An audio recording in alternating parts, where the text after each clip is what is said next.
Hi, I'm Wick, and this is the first episode of How to Improve at Shooters Regardless Your Aim, where I'm going to teach you the strategy you should be using in every shooter game, and that will make you win more games, get more kills, and when it applies, climb the ranks of such game with more ease.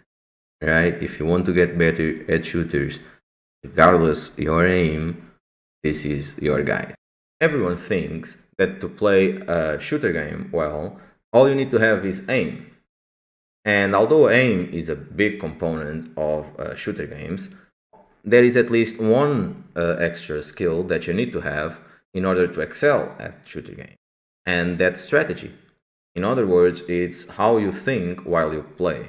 Now, if you would watch any pro from any shooter, you would notice that he doesn't use only his ability to aim, but also he uses his head, or for other words, a strategy in order to have the best chances to survive the situation that he is facing at the moment, right? So when you use a strategy while you are playing, the situations that you will get yourself and your team into will require less aiming skills from you and your team, right? So, of course, that aim is a main component, and you need to master aim to be good at shooters. But if you have a good strategy, a good head while you are playing, it will always make the difference. So, you can say that players have a good head when he can use the information that he has to take the maximum advantage of the situation that he is in. And this is the actual skill that differentiates players that have a good aim and are able to clutch, win rounds, and win games for their team, and players that just have a good aim.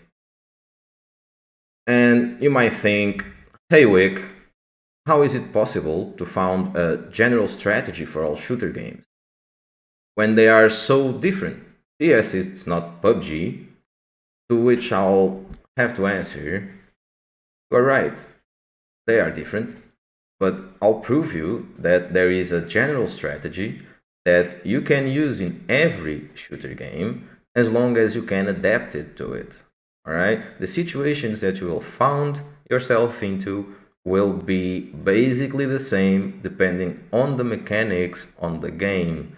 So if you can use the mechanics of the game in your play, and you can adapt the general strategy to the specifics of the mechanics of that game, you will be successful. Now, before I show you a clip where a strategy was put into play, and that strategy alone helped me getting the clutch that I needed, even that my aim and my movement were not on point, I want you to focus on these things. So the first one is the weapon that I'm using at the moment. The second one, how many enemies do I have near me, or how many enemies I think there are near me. The surrounding areas, mine and my enemies. The position, again, mine and my enemies. And the kind of shooter that I'm playing. What mechanics may or may not come into play. Alright, so the clip I have here to show you is from Cycle the Frontier, when the game has just released. So I didn't have any aim, as you will see, any special aim. I didn't knew any special movement from the game, but I was still able to clutch this situation. You might argue that these guys are not too good. Well, this is the average Joes that you will find in most of your matches, right? Unless you are higher MMR. And if you are higher MMR, either you already have a strategy in play, or you have enough fame where if you apply this strategy to your game, it will just transcend to another level, all right? Because you'll be able to do everything you think about doing. So I'm just going to roll the clip and try to explain. Keep in mind those topics I just told you about, and let's roll. So I hear the guys coming. I don't know yet. I think there are two. And there we go. We come to this situation, right? You pick and you see two guys.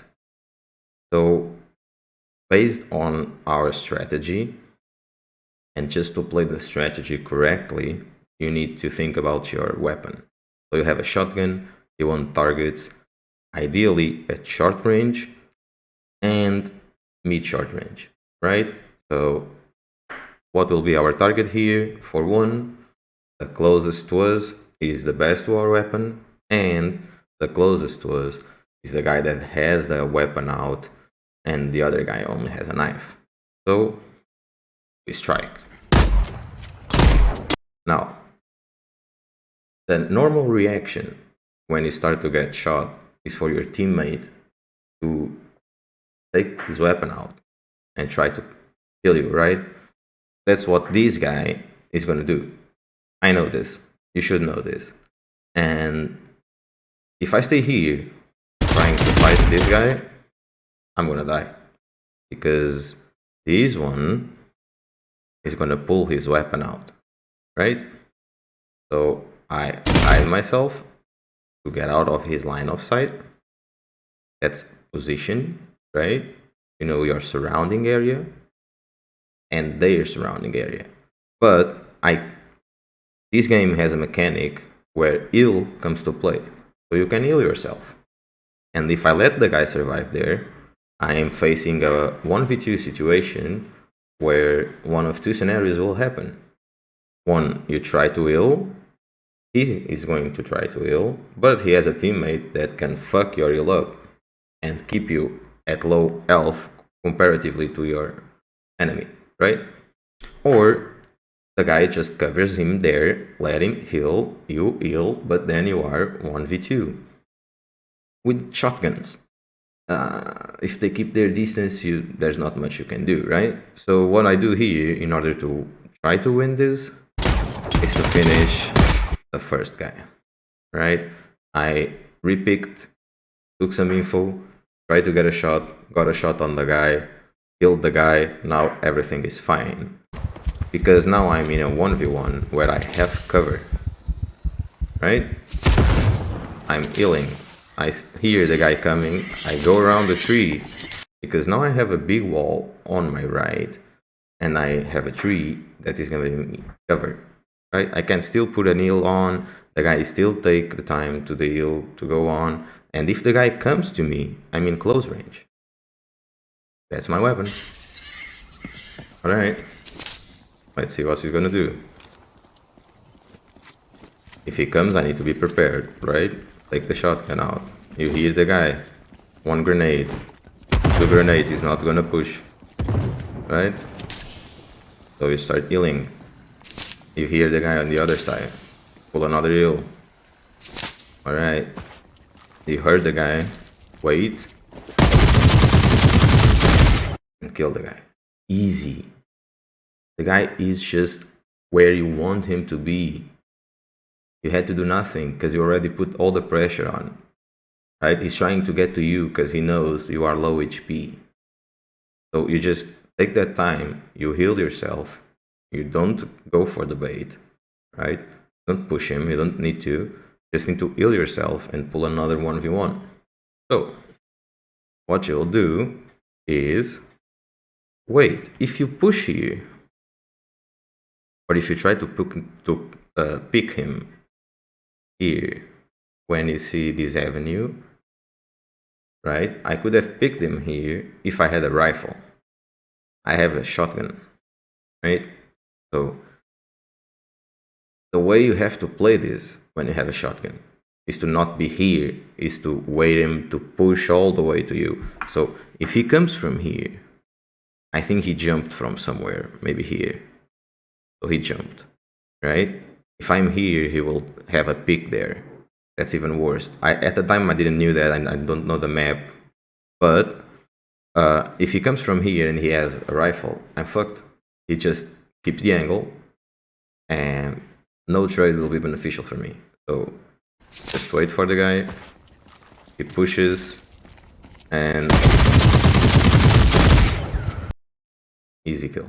Alright, that's it. I hope this clip helped you to have a view of what it is to have a strategy in a game and how helpful it can be. In further episodes, I'll be using and analyzing clips from very games, Valorant, Rust, the Cycle, everything you can imagine. So I hope to see you there.